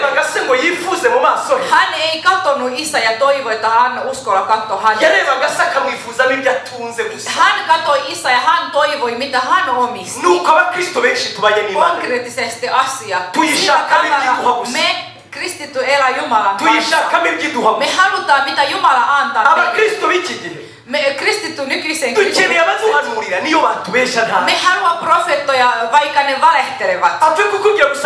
Kun hän sanoo, että Jumala sanoo, että minä annoin mies, vaikka sä et tule saamaan se mies. Minä sanon totuus, mä en valehtele. Hän katsoi nuori tyttö ja sanoi, että ihan sama, että nuori nainen. atambaye impeta Hänellä ei ollut sormusta. aragira ngo Imana iguhaye umugabo Hän sanoi, että Jumala antoi sulle mies. aramubwira ati ariko ndamufite Hän sanoi, että minulla on. atundi bamukoresha ikisi Mitä hän aiot tehdä sillä toisella dukeneye kumva ibintu by'isi Me haluaa kuunnella maailman tavara, vaikka ne valehtelisivat. niyo baba batubesha Vaikka he valehtelevat. dukeneye abaduhanurira nta Me haluamme profetoja väkisin, koska me halutaan, että ne puhuu mikä kohta meillä on nuko abakristu toive. benshi tumeze Se on just nimenomaan nicyo kitujyana imbere y'Imana Siksi me mennään Jumalan edessä. kuyishakishwa n'ibyo yaduha Me etsitään kaikki mikä hän voi antaa meille. ibyo birakujyana kure yawe Tuo vie sinut Jumalan kauemmaksi. bizatuma ugera muri izi ngingo zose tuvuze Ja se vie sinut just nimenomaan nämä 5 kohteeseen, mitä me just puhuttiin. Se just vie sinut siihen uzasigara kohteeseen. umeze nk'igicamuke Sinä jää olemaan semmoinen kierro ihminen, Imana jolla ei ole yacishe. mitkä näköinen peri. Imana yacu dutabara Jumala auta ariko uyu meitä. mwana rero Tämä poika, uyu mwana rero tämä poika, ariho ngiye gusoreza joka minä haluan ngo puhua akora ibindi bintu bigera kuri bitanu Ja hän teki myös 5 Imana yacu ishimwe cyane uyu mwana nanone Tämä poika, akora ibindi bintu byiza hän cyane otti iso asia. inzara yo mu nda imubereye nabi Silloin kun vatsa kierimuruttelee.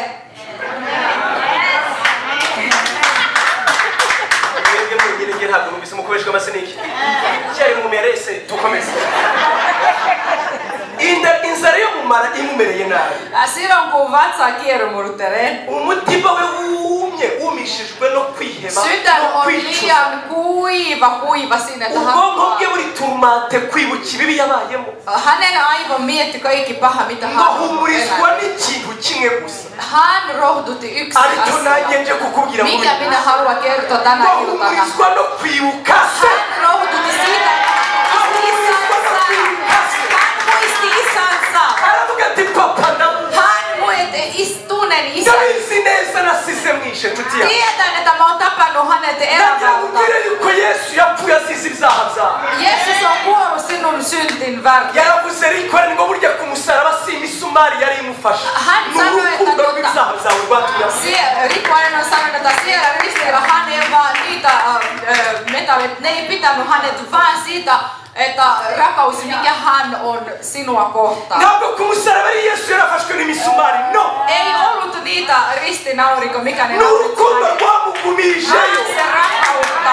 ni wowe yatekerezaga Hän ajatteli ni sinua. wowe yiyumviraga Hän ajatteli sinua. ibyaha byawe nibyo byamwishe Sinun synnit tappoi hänet. ni bya bicumuro byose twavuze byamubamishe Meidän kaikki pahat synnit nibyo tappoi byamufatishije hänet. ku musaraba Ne kiinnitti hänet siellä ristiin. uyu mwana aravuga ati data yarashize mwishe ndabizi Hän sanoi, että mä tiedän, että olen jo ariko nubwo ndamwishe arankunda Vaikka olen Nubwo ibyaha byanjye ari byo byamubabaza, arankunda vaikka minun synnit on silti hän rakastaa minua sen aramumbuye yasize hän on ikävä minua, tiedän. twayibuka ya magambo yamuherekeje Hän muisti ne viimeiset mwana sanat. wanjye uzadukumbure Tule ikävää. mwana wanjye uzagaruke Muista vuba meitä, tule takaisin pian. mwana wanjye hano ni iwanyu Tämä on sinun koti. ngo ayo magambo akayibuka Hän muisti ne sanat. ibyaha bye bikamubera umutwaro Ja hänen synnit tuli vaan painovaimmaksi. nzamutunguka Ja hän mietti, miten minä uskallan puhuta hänet. Mutta se ääni ei lopettanut. Se jatkoi, muista minusta lastani, muista minun lapseni. Tule takaisin, halleluja. umunsi umwe arahaguruka Yksi päivänä aravuga ngo ngomba gusubira umviriza ikintu cya mbere yakoze hän sanoi, että minun pitää palata takaisin. ibindi byose Se on kaikista ylitse aricyo nawe mun. nifuza gukora Siitä minä haluan, että ngo sinäkin tekisit. yisubiremo Hän meni takaisin umurongo oman wa cumi na sydämeen. karindwi uravuga ngo yisubiramo Ja 17 jaessa iyo sanotaan, tuvuze ngo että hän yisubiremo kävi läpi omassa Yongeye sydämessä. kwitekereza. Hän ajatteli itsestä uudestaan. yongeye kwiyibuka Hän meni itse sydämen läpi akakoresha ijambo uudelleen. rikomeye yarihindurije Me voi sanoa, että hän on kääntänyt itse nurinpäin. Yafashe umuntu w'inyuma amuhindura uw'imbere. Hän muutti se ulkomiehen sisäänpäin ja sisämiehen ulkopäin. Hän näki oma huonoin. Hän näki kaikki oma syynit. Hän näki, miten hän on pettänyt oma vanhemmat. Ja hänen synnit näytä, miten painavia ovat. Mutta hän otti ne. Ja hän muisti isän sanovat. Hän muisti, miten armokas isä oli. Ja muisti se isäntä rakkauden. Ja hän sanoi, että minä uskon kyllä. Minä uskon kyllä. Minä uskon kyllä. Minä tiedän, mitä minä tulen sanomaan. Vaikka sitten kun tuo kohta hänet. Vaikka minä huomaan, että hän on rakasta minua. Minä kumartu hänen edessä. Minä kumarru hänen edessä. Minä sanon, että olen tehnyt sinua kautta. Minä te taivaan pois. Minä olen pettänyt sinua. Minä tekin sinut surulliseksi. Silloin kun mä luin israelaisen Raamatun kommentteja. Tämä lapseni isä. Se kellon aika, mikä hän saatiin hänet. Samana joka päivä. Joka päivä. Hän meni siihen odottamaan hänet. Hän sanoi, että milloin tämä tie tuo takaisin minun rakas poika. Joka päivä. Hänellä oli semmoinen ikävä, mikä ei voi loppua. Tuo äiti varmasti voi ymmärtää sen parempi. Onko minun lapsi siellä rauhassa? Onko terve? Jumala suojele minun lapsi, että hän ei nälänty. Suojele minun lapsi, että hän ei saa niitä tauteja. Suojele, että hän ei kuole pilveisiin, huumeisiin. Sitten kun ne kellot saavuivat, isä oli siellä. Ja lapsi oli liian kaukana. Ja isä näki. Hän oli liian kutistunut. Hän oli katulapsi. Mieti, hän tuli siellä sikoista. Hän näyttää niin huolta. Hän ei ole suikuakaan nähnyt monet vuodet. Hän oli tarpeeksi rikainen. Ei kenkiä jaloissa. Hän on ihan kadun lapsen. Mutta kiitos taivaan isä.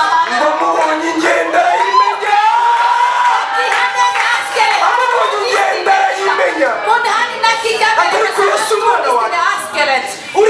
Eikö tuohan ole minun poika? Eikö hän ole minun lapsi?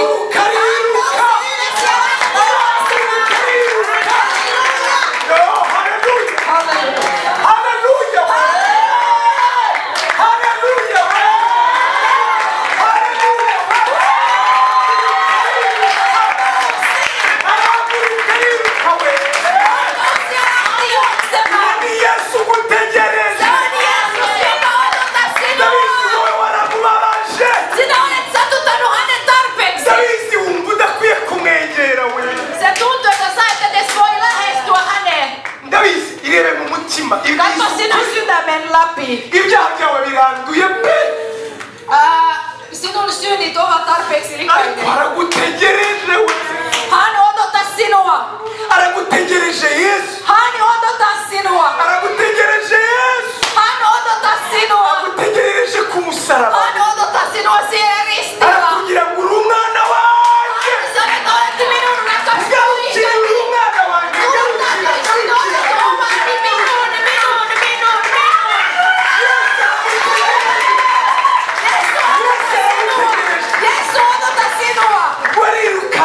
Hän juoksi!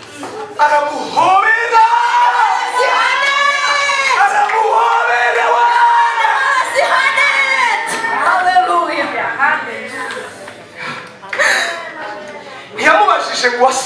Hän ei kysynyt, että montako synnit olet tehnyt, montako huonoja kanssa olet makannut. Hän ei kysynyt, montako tytöjä olet nähnyt.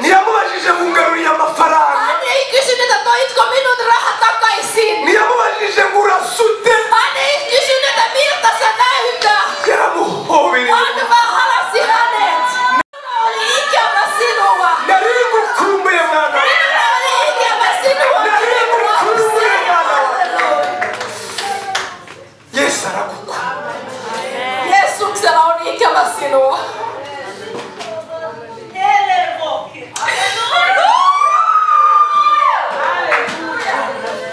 Yesu aragukumbuye. Jeesuksella on ikävä sinua.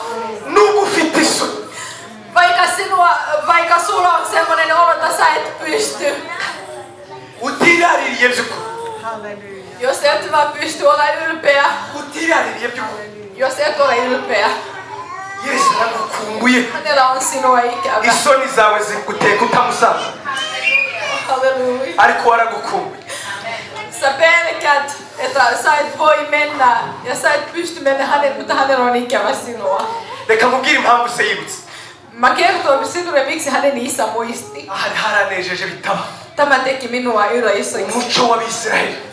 Israelaiselta iyo umwana yakoraga amakosa nk'ayo uyu nguyu yakoze. Silloin kun lapsi tekee niitä virheitä ihan sama kuin hän teki. Yo gusaba sumurage kandi Sen, että hän pyysi isältä perintö silloin kun isä on elävä. agakora nk'ibyo yakoze. Ja hän tekisi ihan sama. Umva umuco w'Abisirayeli uko yavuga. Arva miten israelaiset waravugaga ngo umuntu wese umubonye. Se joka näkee hänet. Yara umuntu wese mukuru umubonye. Se joka ikinen aikuinen joka näkee hänet. Yabaga afite uburenganzira. Hänellä on oikeus. Yashakaga ikibindi. Hän ottaa semmonen iso ikibindi kirimo ubusa. Ihan tyhjä marja. Ikibindi. Akakirukankana imbere y'abamwana. Ja hän juoksee se lapseen kohtaan. Ngo yarangiza akakimenera ku birenge bye. Ja hän pitää rikkoa se marjakko hänen jaloihin. Ngo uyo muhango wavugaga ngo kirazira kuzongera kwemerwa na rimwe mu muryango uraciwe burundu. Se tarkoittaa sitä, että sinut on kielletty, että sä et voi enää astua perheisiin. Uranyumva neza. Ibyo bikaba bivuze ngo ntuzongera kubarirwa nta mahirwe ufite yo kugaruka mu muryango. Se tarkoittaa, että sinulla ei ole minkä näköinen arma, sä et voi enää tulla takaisin perheisiin. No muri Bibiliya nta mwanya dufite. Meillä ei Pawulo ole. yabivuzemo. Ubundi kumena ikibindi Paolo yritti kertoa Paavali. bivuze gupfa k'umubiri. Silloin kun he rikovat marjaa, se tarkoittaa ruumiillisen Yaravuze ngo dufite ubutunzi ariko muzabya zibumba zoroshye. Hän sanoi, että meillä on iyi mibiri yacu igereranywa n'ibumba imeneka. murtaa marjakko. Ni nko kuvuga ngo wowe upfuye uhagaze. Wanjye ntaramugarura mu. Ennen kuin mä saan hänet takaisin. Nshuti yanjye niyo mpamvu yakurinze gupfa. On sen takia Jumala on suojannut sinua, sä oot yakurinze elossa gupfa vielä. uyu munsi wongera umugaruki. Olet elossa, että sä pystyt tänään käymään Niyo mpamvu yateguye hänen iki giterane luokse. Yesu. Siksi hän on järjestänyt araguhaye amahirwe mu kibindi kitaramene. toinen vaihtoehto. Utarapfa ukiri mu mubiri nshuti yawe. Et kuolisi sinua. Araguhamagaza ijwi ry'urukundo. Hän kutsui sinua. Arakugira ngo ngarukira. Hän sanoi, että tule takaisin. Umviriza icyo nkundira Bibiliya. Kuuntele, miksi mä rakastan. Ngo uyu mwana akigera imbere. Silloin kun poika Papa nakoze ibyaha. Isä olet Mbabarire n'ukwipima. anna minulle anteeksi. Ntacyo papa yigeze avuga kuri iyi. Isä ei sanonut mitään. Usomure. Lue. Yamubwiye ngo ndakubabariye. Hän ei sanonut olet Yabimwerekanishije urukundo. Hän näytti vain rakkautta. Ndamubona amubwira ati nukuhakana. Mä näen hänet, kun hän sanoi, Mwana uzi ko wapfuye uhagaze. sä oot kuollut seisä. Ubusobanutse kurya ryari Se nshuti on yawe. vaan enää luuta ja nahka. Dorukwasa. Katso miltä hän näyttää. Uko umwana asa. Koska sillä millä tavalla hän näyttää. bimutera isoni. Se on se aiheuttaa amukorera ibintu bitatu hän by'ingenzi. teki 3 asiaa. Ahantu hogiye gusoreza rero. Tähän minä lopetan amukorera ibintu bine ndetse. Hän tekee jopa 4. Tega amatwi. Kuuntele minua. Yesu uyu muntu amukorera ibintu bine by'ingenzi. Hän teki 4 asiaa. Umva ikintu cya mbere yakoze. Arva mitä hän teki ensin. Mu ijuru ryose ubundi. Koko taivaan. Haleluya. Halleluja. 15 twasomye. 15 tässä missä me yaravuze Yesu ubwe. Jeesus sanoi. Hari gahunda igihindura ijuru. On yksi asia mikä voi muuttaa. Ijuru rijya rihindura gahunda. Taivaan voi muuttaa. Ngo iyo umunyabyaha umwe yihana. Silloin kun yksi Iyo umwe agarukiye Yesu. takaisin Jeesuksen bahagarika ibyo barimo. kaikki loppuu. Bakarema umunsi mukuru utaha. Bakarema umunsi mukuru utaha. Ako kanya papa. Heti siinä Aitategura umunsi mukuru. hän heti järjesti Utegura umunsi mukuru. järjestetään juhla. Uhamagara abacuranzi. Kutsukaa musiikkia. Utegura imiziki myiza. Kutsukaa bandit. Tugiye gukora umunsi mukuru. Nyt juhlitaan. Ijuru baragutegereje. Taivassa Ngo odotetaan. bakunezererwe wowe. Että he voivat Nubwo wowe wireba nk'ibyaha. vaikka sinä näyttää, että olet rikaiset. Ijuru baragutegereje. Taivassa odotetaan. Ngo ariko mbere y'umunsi mukuru. Ennen sitä juhlaa. Isoni ibyaha byawe. minun synnyt. Isoni za wa mwana. Se pojan synnyt. Ako kanya papa niwe wazambaye. Hän kansi otti kaikki noin. Ako kanya papa niwe wazambaye. Hän puisi. Sinari mpari. En ollut paikalla. Na Biblia ntibivuga. Eikä Raamattu sano. Ariko nibaza ko abwiraga abwira ati muri ibiki. Mä uskon, että hän sanoi hänen palvelijalle, mitä te tulette muri ibiki. Mitä te tulette hänen? Igenda musania kazuziza. Meni hakemaan sen Umvicha kabiri yamukore. Ja hän mikä kontoi. Kuramo bushkwamba. Hän otti ne kaikki rikkiläiset. Amnambi kumenda mu. Ja hän antoi hänelle Umvirusiza mufiti. Mä kerron sinulle hyvää Nubisa hasawa ryinshi. Vaikka sinun syynit ovat yli. Nuko wakiraniwe cyane. Vaikka olet tehnyt niin paljon. Nuko umutababarirwa. Vaikka se tuntuu, että et voi sanoa. Imani gufitiye gukiranuka kwa. Jumala on vanhurska sinulle. Uwizera inama imwambika gukiranuka kwa. Silloin kun sinä uskoo Jumalan, hän Ikuraho gukiranuka kwa Yesu. Hän laittaa sinun koko Jeesuksen vanhurskaus sinun päälle. Yahishuwe 19. Johanneksen ilmestyksen 19. Umurongo wa 8. havuga ngo iki se? Mitä se sanoo? Haravuga ngo nuko twambika imyambaro ye. Hän puitti meitä valkoiset, jotka ovat vanhurskaus. Ntabwo ari ugukiranuka kwawe. Teot. Ahubwo ni ugukiranuka kwa Yesu. Vanhurskaus. Arakwambika imbabazi za Yesu. Vaan Jeesuksen. Arakwambika gukiranuka kwa Yesu. Vaan Jeesuksen Umva icya vanhurskaus. gatatu. Kolmas asia. Sigaje iminota 5 yonyine. Minulla on 5 minuuttia. Umva icya gatatu. Kolmas. Umva icya gatatu. Kuuntele kolmas. Imana yacu ishimwe cyane. Baramubwira ngo Halleluja. bakuzanira impeta. Ne hakemaan sinulle sormuksen. Bakuzanira impeta. Sormuksen. Bayisubize ku rutoki rwawe. Ja ne palauta takaisin siihen sormuksen. Umva icyo byari bivuze. Kuuntele mitä se tarkoittaa. Wewe wiciriye witeka. Sinä olet sanonut itsellesi, sä oot Umurage wawe warawuranye. Sä oot jo käyttänyt sinun perintöön. Umurage wawe warawuranye. Sä oot käyttänyt sinun perintöön. Ariko njyewe papa ndagusubiza mu Mutta minä, isä, minä palautan takaisin sinuun siihen. ndagusubiza mu isezerano. Minä palautan sinun uuteen Icyambere lupaukseen. isezerano ryayo ni ubugingo buhora. Ensimmäinen lupaus on ikuisuuselämä. Kubera ko yakwambitse gukiranuka kwa Yesu. Se, että hän puki sinut Jeesuksen Ntabwo ari vanhurskaus. ukwawe nshuti yawe. Se ei oleva sinun. Ntabwo akubwira kurira cyane. Hän ei voi sanoa, että itke paljon. Wowe niko wireba. Se on vaan sä näet Ariko we itsesi. yakureba. Mutta kun hän Hän näkee chagusaba sinua, gukora. hän ei pyytä sinun tekemään Arakubwira ngo ngarukira Hän gusa. sanoo vaan tule vaan takaisin. Byose ni ubyikorera. Hän ja kantaa kaikki. Nugarukana umutima uciye Kun bugufi. sä tuut takaisin nöyryytymään, arakwambika gukiranuka kwa Yesu. hän pue sinua Jeesuksen vanhurskaus. Agusubize mu isezerano rye. Ja hän palauttaa sinuun siihen Ari ryo bugingo buhora. ikuisuuselämä. Akubwire ko ufitiye umurage. Ja hän sanoi sinulle, että hänellä on Utabasha kwandura. joka ei voi tulla Kugajuka haba no kubura. joka ei voi mennä huonommaksi eikä voi Nuko loppua. Petero yabivuze mu gice cya mbere umurongo wa 4. Siitä kuten Petro sanoi, että ykköseen jake 4. Umva icyanyu Mitä hän sanoi ngo viimeisessä? mwambike inkweto mu birenge. Hän laittoi hänet kengät jalkoihin. Mwibuke inkweto izo arizo. Muistakaa mitä kengät Ni tarkoittaa. ubutumwa bwiza. Se on evankeli. Amubwira inkuru nziza. Hän kertoi hänelle hyvää. Uracyari umwana wawe. Olet edelleen minun lapsi. Yesu yapfuye ku bwawe. Jeesus kuoli sinun takia. Ongera uhagarare ushikamye mwana wawe. Tule takaisin We tänne. amavi ye gusukuma. Älä tärise korvet. Ubutumwa bwiza ni imbaraga. Se on se evankeliumi, se Kuko on muri bwa voima. gukiranuka kw'Imana. Koska siinä sisällä on Jumalan vanhurskaus. Olet edelleenkin minun Umva icyanyuma lapsi. rero. Kuuntele se Ubwo si cyo viimeinen. cya gatanu. Eikö se ole se viides? Icyanyuma nshuti yanjye. Se viimeinen. Aramubwira ngo nimubahe ibibyibushye. Laitakaa kaikki paksumat. Nimubahe ibibyibushye. Kaikki paksumat lihakset. Lihat. Mwebwe se murabyumva ko mwaje nahashaka. Te ette voi ymmärrä, koska Ngo teillä mubahe on ibibyibushye. silloin kun tarkoitetaan Bagiye kubibagira Täällä umusa ei wari ymmärrä. umaze iminsi asangira n'ingurube. Miettikää, ne aiot tuhrata niitä ruokaa henkilö, joka on syönyt sikuja. Twasomye ngo ufite inyota wese nawe. Me luette tässä, jolla on jano, Ufite inyota wese nawe. Kaikki, jolla on jano. Yewe nzamumara inyota. Minä voin. Ubutumwa bwiza bwa Yohana ibice 6:35. Evankeliumi 4, Johanneksen evankeliumi 6:35. 6:35. Yesu aravuga ngo ninjye mutsima w'ubugingo. Hän sanoi, että olen elävä, minä olen elävän Ninjye mutsima w'ubugingo. leipä. Ninjye mutsima w'ubugingo. Olen elävän leipä. Umuntu wese nanjye Joka syö minut. ntabwo azongera kugira inzara ukundi. Hänelle ei tule enää nälä. Hän ei nälästy. Umuntu wese uzanjye Joka syö minut. ntabwo azagira inzara ukundi. Hänellä ei tule nälkää Nshuti enää. yanjye ndasohoje. minä haluan nyt. Ntabwo nakora ikosa ngo ndangize ntaguhaye amahirwe yo kongera gusanga Yesu. Mä en voi tehdä semmoinen virhe, että mä lopetaisin antamassa sinulle mahdollisuus. Kerto itsellesi totuus. Mihin sinä olet kadonnut?